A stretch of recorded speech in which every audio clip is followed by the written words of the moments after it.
என் நெஞ்சில் குடியிருக்கும்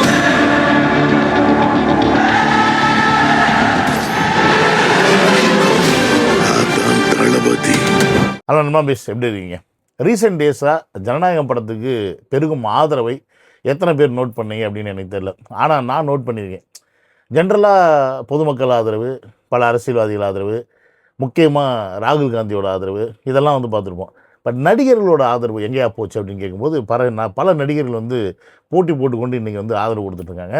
அவங்களுடைய ஆதரவெல்லாம் நீங்கள் எப்படி பார்க்குறீங்கன்னு எனக்கு தெரியாது. ஆனால் நான் எப்படி பார்க்குறேன் அப்படின்றது நீங்கள் இந்த வீடியோவில் பார்க்க போகிறீங்க. அந்த பார்வை உங்களுக்கு பிடிச்சி அப்படின்னா நீங்கள் பண்ண வேண்டியது என்னென்னா, லைக்கு, ஷேரு, இந்த ஹைப் பட்டன் இருக்கும், அதையும் தட்டி விட்டு அப்படியே இந்த வீடியோ வந்து கொண்டாடுங்க. உங்களால் முடிஞ்ச சப்போர்ட்டை வந்து இந்த சேனலுக்கு அள்ளி கொடுங்க அப்படின்றது கேட்டுக்கிறேன்.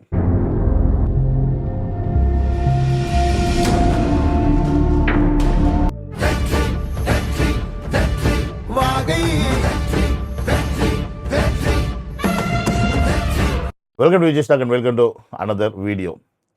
ஜனநாயகன் படம் வந்திருந்துச்சுன்னா அது கூட பராசக்தி மட்டும்தான் வந்திருக்கும், வேறு எந்த படமும் இப்போ வந்திருக்காது அப்படின்றதுல மாட்டுக்கிறதே கிடையாது. ஆனால் இப்போ ஜனநாயகன் படம் வரல, தள்ளி போகுது. ஸோ அந்த படத்துக்காக ஹோல்டு பண்ணி வச்சுருந்தா பல படங்கள் இப்போ வந்து இந்த பொங்கலுக்காக ரிலீஸ் பண்ணுறதுக்கு டக்குன்னு பிளான் பண்ணி இறக்கிட்டாங்க. ஸோ அப்படி இறக்கின ஒரு படம் தான் வாத்தியார். அதை முதல்ல ரிவ்யூ கொஞ்சம் பாட்டு வந்துடும். கிரிஞ்சா இருக்கு, ஃபுல் கிரிஞ்சு, பக்கா கிரிஞ்சு இந்த படம், சூற மொக்க. கார்த்தி வந்து அன்னியின் கதாபாத்திரம் மாதிரி ஒன்று பண்ணியிருக்காப்ல. ஜனநாயகன் வரல கோவத்தில் இன்னமும் இருக்கும். இதை பார்த்துட்டு இன்னமும் எங்களுக்கு கோவப்படைய வைக்கிறாங்க. அந்தியன் ரீமேக் அவ்வளோதான், அதில் என்ன கதை இருக்கு? ரேட்டிங்லாம் வேணாம், எனக்கு 2 ரூபா தைலம் இருந்தால் போதுன்ற மாதிரி இது. பார்த்தா விட்டா பூண்டா எஞ்சி ஓடுண்டா அப்படின்ற மாதிரி ஆயிப்போச்சு. கீர்த்தி சீச்சி வந்து இந்த படத்தோட மிகப்பெரிய திருஷ்டி. பொங்கலுக்கு ஒர்த்தான படமே இல்லை, பராசக்தியும் ஒர்த்து கிடையாது. ரிவ்யூ என்னமோ கழுவி தான் ஊற்றுறாங்க. இந்த ட்ரெய்லர் பார்க்கும்போதே நமக்கு வந்து கழுவி ஊற்றுற மாதிரி தான் இருந்துச்சு. இருந்தாலும் இந்த படத்தை இப்போ இறக்கிறதுக்கு முன்னாடி கார்த்தி ஒன்று சொல்லியிருப்பார். அது என்னென்னு முதல்ல பார்க்கணும்ல, அதையும் பார்ப்போம். நம்ம வீட்டில் சம்டைம்ஸ் ரொம்ப டல்லாக உட்காந்துருப்போம். அப்போ வந்து எல்லாம் நன்மைக்கு தான் அப்பா சொல்லுவார். நம்ம அப்போ சொல்லும்போது புரியாது, ஆனால் இப்போ புரியுது. ஸோ எல்லாத்துக்குமே ஒரு பிளான் இருக்கு. அந்த வகையில் வந்து விஜய் சார் படம் ஜனநாயகன் தாமதமாக இருந்தாலும் மிக சரியான டைமில் அது கரெக்டாக வரும்னு நான் நம்புறேன். அதுக்கு வந்து காலம் சரியான நேரத்தில் கொண்டு வரும்னு நான் நம்புறேன். ஏன்னா காலம் நிறைய விஷயங்கள் அந்த மாதிரி டிசைன் பண்ணுது. ஸோ அந்த நம்பிக்கையில் இப்போ பொங்கலுக்கு ரிலீஸ் ஆக போகிற படங்கள் எல்லா படங்களும் பெரிய வெற்றி பெறணும் அண்ட் மக்களை சந்தோஷப்படுத்தணும்னு நான் ஆண்டோட வேண்டிக்கிறேன். நன்றி. மனுஷன் ரொம்ப ஃபீல் பண்ணுறாப்புல ஜனநாயகம் படம் வரல அப்படின்னு. ஆனால் இது உண்மையான ஃபீலிங்காக கார்த்தி அப்படின்னு தான் நம்ம கேட்குற மாதிரி இருக்குது. ஏன்னு கேட்டிங்கன்னா, கார்த்திலாம் வந்து யாருடைய கொத்தடிமை அப்படின்றது நல்லாவே தெரியும். எத்தனையோ வாட்டி விஜய் அவர்களுடைய படத்தை வேணுக்குன்னே சீண்டியிருக்காப்புல. அதனால் அவர் படம் மொக்க வாங்கினது அவருக்கு தெரியும். உதாரணத்துக்கு ஜப்பான் போன்ற படங்கள்லாம். பட் பேசிக்காகவே இவங்க எல்லாம் என்ன நினச்சிக்கிறாங்கன்னா, இந்த ஜப்பான் போன்ற படங்கள்லாம் வந்து மொக்கையானதுக்கு விஜய் ஃபேன்ஸ் தான் காரணம்னு நினச்சிக்கிறாங்க. பட் விஜய் ஃபேன்ஸ் கிடையாது. படத்தை ஒழுங்காக எடுங்கடா. படத்தை ஒழுங்காக எடுத்தால் அந்த படம் ஸ்டார்டிங்கில் விஜய் ஃபேன்ஸ் எடுத்தா கூட படம் நல்லாயிருக்குன்னு மவுத் அவுட் டாக்கில் கேட்கும்போது சரி நல்லா தான் இருக்கும் போல நம்மளும் போய் பார்ப்போமேன்ற மனசு மாறும். அதை விட்டுவிட்டு எடுக்கிறதே மொக்கையாக எடுத்துடுறீங்க. ஆல்ரெடி நம்ம வந்து காட்டு மொக்கையாக இருக்குன்னு சொல்லிட்டு எதிர்பார்த்துக்கிட்டு என்னால் காட்டு மொக்கையாகணும்னு சொல்லி எதிர்பார்த்துட்டு படத்தை பார்க்காம இருப்போம். நீங்கள் அதுக்கு மேற்கொண்டு எடுத்து வச்சுருந்தீங்கன்னா எப்படா படம் ஓடும் அப்படின்னு கேட்குற மாதிரி தான் இருக்குது. ஸோ இந்த வாத்தியார் படமும் அந்த லிஸ்ட்டில் தான் சேர்ந்துருக்கு. சரி, கார்த்தி தான் விடுங்க, அவருக்கு இன்னொருத்தர் இருப்பார், ஞானவேல் ராஜான்னு ஒருத்தர். அவர் என்ன சொல்லியிருக்கான்னு பார்ப்போமா. மாதிரி ஸ்டேஜில் வந்து அழுதுட்டு எனக்கு அண்ணன் மாதிரி தம்பி மாதிரி அப்படி இப்படின்னு அழுதுட்டு பின்னாடி போய் நடு ரோட்டில் விட்டுருவாங்க. இவர் direct hit to the SK. அண்ணன் தம்பின்னு சொல்லிட்டு கடைசியில் ஆப்போசிட்டியடா அப்படின்ற மாதிரி direct hit to the SK. So இதெல்லாம் பார்க்கும்போது நமக்கு என்ன தோணுது, தளபதி மேலே எவ்வளோ அன்பு வச்சுருக்காங்க, தளபதி மேலே எவ்வளோ பாசம் வச்சுருக்காங்க, இந்த படம் வரலைன்னா எவ்வளோ ஃபீல் பண்ணுறாங்க. அப்படிலாம் நம்பிடாதீங்க மக்களே, அப்படிலாம் ஒரு மசரும் கிடையாது. ஏன்னு கேட்டிங்கன்னா, தளபதியோட படம் வரலைன்றது இவங்களுக்கு ஒரு சைடு சந்தோஷம்தான். இந்த படம் வரலைன்றதுலாம் நம்ம தான் இந்த பொங்கலுக்கு படத்தை ரிலீஸ் பண்ண முடிஞ்சு, இந்த லாங் ஹாலிடேஸில் நம்ம படத்தை பார்க்குறதுக்கான ஒரு வாய்ப்பு மக்களுக்கு கிடச்சிருக்கு, அட்லீஸ்ட் நம்ம வசூல் அள்ளிடலான்னு நினச்சிறாங்க. பட் இவங்க உண்மையாலுமே தளபதி படத்துக்கு சப்போர்ட் பண்ணுற மாதிரி இருந்திருந்தால் இவங்கெல்லாம் என்ன பண்ணியிருக்கணும், ஜனநாயகன் படத்தை போஸ்ட்போன் பண்ணனால, ஜனநாயகன் படத்தை சென்சார் போர்டு இப்படி பண்ணுறதுனால தமிழ் திரையுலகமே கொந்தளிச்சு நின்று நாங்கள் எந்த படத்தையும் திரையிட போவதில்லை அப்படின்ற ஒரு அறிக்கையில் விட்டுருக்கணும். ஒரு இயக்குனர் சங்கம், தயாரிப்பாளர் சங்கம் எல்லாருமே சேர்ந்து, பரவாயில்ல பெரு நஷ்டம்தான், ஆனால் ஒரு துறை நீங்கள் முடக்கிறீங்க அப்படின்னா அதோட வருவாய் அரசுக்கு முடக்கப்படும். அந்த வருவாய் முடக்குது அப்படின்னு அரசு தெரிஞ்சுன்னா என்ன பண்ணும்? இமீடியட்டாக அதற்கான ஆக்ஷன் எடுக்கும். அது சென்சார் போர்டாக இருந்தாலும் சரி, யாராக இருந்தாலும் சரி. ஏன்னா இது வரைக்கும் சென்சார் போர்டு இப்படி ஒரு நடவடிக்கை எந்த படத்தை நோக்கியும் எடுத்ததில்லை. அப்படின்னும் போது ஜனநாயகத்தை மட்டும் எதிர்த்து பண்ணுது அப்படின்னா அப்போ இதுலேயே மிகப்பெரிய ஒரு சதி இருக்குது அப்படின்றது உங்களுக்கு தெரியுதுல்ல. அப்போ நீங்கள் துறை சார்ந்து என்ன பண்ணியிருக்கணும்? எல்லா நடிகர்களும் இந்த எடுத்து வைத்திருக்க படங்களை நாங்கள் இறக்கப் போவதில்லை அப்படின்னு ஒரு அட்லீஸ்ட் அறிக்கையாவது கொடுத்துருக்கணும்டா. அதெல்லாம் விட்டுவிட்டீங்க. இப்போ உங்களுக்கு சான்ஸ் கிடச்சிருச்சு. நீங்கள்லாம் இப்படி வந்து தளபதி வந்து தாங்கி பேசணுன்னு நாங்களாம் வந்து உங்கள் படத்தை பார்த்து கொண்டாடணும், நீங்கள் வசூல் அள்ளணும், இதுதானே உங்கள் நோக்கம்? நாங்கள் பராசக்திக்கு தான் எதிரானவங்க, மற்ற படத்துக்கெலாம் எதிரானவங்க கிடையாது. அதனால் மக்கள் வந்து பார்ப்பாங்க. படம் நல்லா இருந்தால் உண்மையாலுமே மக்கள் வந்து பார்ப்பாங்க. இதில் எனக்கு தெரிஞ்சு இப்போ இந்த வாட்டி ரிலீஸ் ஆக போகிற என்னது தம்பி தலைமையில் என்னமோ ஒரு படமையா, ஜீவா படம் பேரே வாயில் நுழையிலையா, தம்பி தலைமையில் என்னமோ வரும்.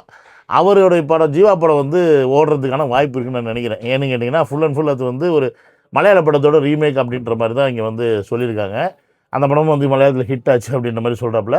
அண்ட் அஃப்கோர்ஸ் ஜீவாவும் வருத்தப்பட்டு பேசியிருக்காரு. அண்ட் ஜீவா வருத்தப்பட்டு பேசுகிறாங்க அப்படின்னா உண்மையாலுமே அதற்கு காரணம் என்னன்னு கேட்டிங்கன்னா அவங்க படங்களே அவங்களுடைய சூப்பர் குட் ஃபிலிம்ஸ்லேயே தளபதி ஏகப்பட்ட படங்கள் நடிச்சிருக்காரு. ஜீவா கூட நண்பன் போன்ற படங்கள்லாம் நடிச்சிருக்காப்புல. அண்ட் அவருக்கு எப்பயுமே தளபதி மேலே தனி மதிப்பு இருக்கும், இல்லைன்னா சொல்ல முடியாது. ஸோ அநேகமாக எனக்கு தெரிஞ்ச அந்த படம் மட்டும்தான் இந்த பொங்கலுக்கு வந்துச்சுன்னா ஓரளவுக்கு ஒரு பேச்சு பொருளாக இருக்கும், மக்கள் கொண்டாடக்கூடிய ஒரு படமாக இருக்கும்னு நான் நம்புகிறேன். ஏன்னா ஜீவாவோடைய பழைய அந்த கலோக்கியல் லாங்குவேஜஸ், பல அந்த ஜோக்ஸ், ஃபன் மொமெண்ட் இதெல்லாம் அந்த படத்தில் இருக்கும் அப்படின்ற மாதிரி சொல்கிறாங்க. ஸோ லெட்ஸ் அந்த படத்தை பார்த்து நம்ம கொண்டாடுறதுக்கு வழி இருக்கான்னு அது பார்ப்போம். அது வந்து 15 ரிலீஸ் ஆகுது. அது படத்தை நம்ம வந்து பார்த்து கொண்டாடலாம். நமக்கு வந்து அதெல்லாம் பிரச்சனை கிடையாது. ஏன்னு கேட்டிங்கன்னா நம்ம வந்து பராசக்தி அப்படின்ற அந்த பெயருக்கோ நம்ம பிரச்சனை கிடையாது. அந்த கரு உள்ளே இருக்குது பார்த்தீங்களா, கருணாநிதி கரு, அதுக்கு தான் இங்கே பிரச்சனை, அதுக்கு தான் இங்கே எதிர்ப்பு. அதை தான் அந்த அரசியலை தான் இங்கே எதிர்க்கிறோமே ஒழிய மற்றபடி சிவகார்த்திகேயனையோ மற்றபடி அந்த பெயரையோ மற்றபடி எதையும் நம்ம எதிர்க்கிறது கிடையாது. அது அவங்களுடைய படைப்பு, எப்படி வேணா இருந்துட்டு போட்டோம். ஆனால் அந்த படைப்பை இன்றைக்கி போட்டு பொழந்துட்டோன்னு சுதா கங்கரா ஒரு சைடு பீட்டு போட்டு புலம்பிட்டு உட்காந்துருக்காங்க. தேவையா? இல்லை, இது தேவையான்னு நான் கேட்குறேன். அதாவது நம்மளுடைய லெவல் என்னன்னு தெரிஞ்சு மோதணும். அதை விட்டுவிட்டு சும்மா நம்ம இறங்கி நான் செய்வேன் சம்பவம் செய்வேன்னா நடக்கிற காரியமா? சீமான் எப்படி தனியாக மேடையில் நின்று கத்திக்கிட்டு இருக்கான் 15 வருஷமா, நான் வந்தால் அப்படின்ற மாதிரி. ஏன்? அதாவது நீ ஒருத்தனை எதிர்க்கிற அப்படின்னா நீ அவனுக்கு ஈக்குவலான வலிமையில் இருக்கணும். அப்போ தான் உன்னால் அவனை எதிர்க்க முடியும். அப்படி இல்லைன்னும் போது நீ தேவையில்லாமல் அவனை பகைச்சிக்கிட்டேன்னு வச்சுக்க, உனக்கு தான் நஷ்டம். இன்றைக்கி சுதா கங்கராவுக்கு அதான் நடந்திருக்கு. சுதா கங்கராவோட இது ஐ திங்க் இதுக்கு முன்னாடி இந்த இறுதி சுற்று, அதுக்கப்புறம் இன்னொரு படம் எடுத்தாங்க, என்னது சூரரை போட்டு எடுத்தாங்க நினைக்கிறேன். இதெல்லாம் இறுதி சுற்று மட்டும் தான் தேட்டரில் வந்து நினைக்கிறேன். ஆனால் அந்த கதை ஏதோ திருடி எழுத்த கதை தான் அப்படின்னு பெரிய கான்ட்ரவர்சிலாம் போயிட்டு இருந்துச்சு. இன்றைக்கி கூட ரீசெண்டாக வந்து அந்த பொண்ணு பாக்ஸிங் பொண்ணு வந்து அது ஒரு வீடியோ ஒன்று பார்த்தேன். அந்த கதையை போய் நீங்கள் என் கதையை எடுத்துருக்கீங்க அப்படின்னு சொல்லி கேட்கும்போது சுதா கங்கரா வந்து என்ன பண்ணியிருக்கு, எனக்கு கமிஷன்லாம் தெரியும் மிரட்டிருக்கு. ஏம்மா நீ இப்படி ஒரு திருட்டு கதையை எடுத்துகிட்டு அந்த அளவுக்கு நீ மிரட்டுற அளவுக்கு நீ பெரிய ஆள் தான் ஒத்துக்கிறோம். ஏன்னா நீங்கள் வந்து அந்த லிங்கில் தானே இருக்கிறீங்க. ஆனால் இன்றைக்கி பராசக்தின்ற ஒரு படத்தை எடுத்துகிட்டு அது ஓடலை அப்படின்னா உடனே விஜய் ஃபேன்ஸ் காரணம்னு சொல்லிட்டு ஒப்பாரி வைக்கிறது என்ன நியாயம்? அஃப்கோர்ஸ் இப்போ தெரியுதுல்ல, நாங்கள் நினச்சா ஒருத்தனை வாழவும் வைப்போம், ஒருத்தனை வீட்டுக்கு அனுப்புவோம். ஸோ ரெண்டுத்துக்குமே நாங்கள் ரெடி அப்படின்றத நீங்கள் புரிஞ்சுக்கணும். இதுக்கு எல்லாத்துக்கும் ஒரே ஒரு மூலதனம், ஒரே ஒருத்தர் யாருன்னா அது எங்கள் தளபதி. அவரை சீண்டாமல் இருந்தீங்கன்னா நாங்கள் வாட்டுக்கு எங்கள் வேலை உண்டு, நாங்கள் உண்டுன்னு இருப்போம். சீண்டிங்கன்னா சிக்கி சின்ன பின்னமாக ஆயிடுவீங்க அப்படின்றத இந்த நேரத்தில் நான் தெரிவிச்சுக்கிறேன். என்னையோ நண்பன் வைஸ் நம்ம தளபதி இருந்தாலும் 100 பேரை வாழ வைப்பார், அந்த இடத்துல இல்லைனாலும் 100 பேரை வாழ வைப்பார்.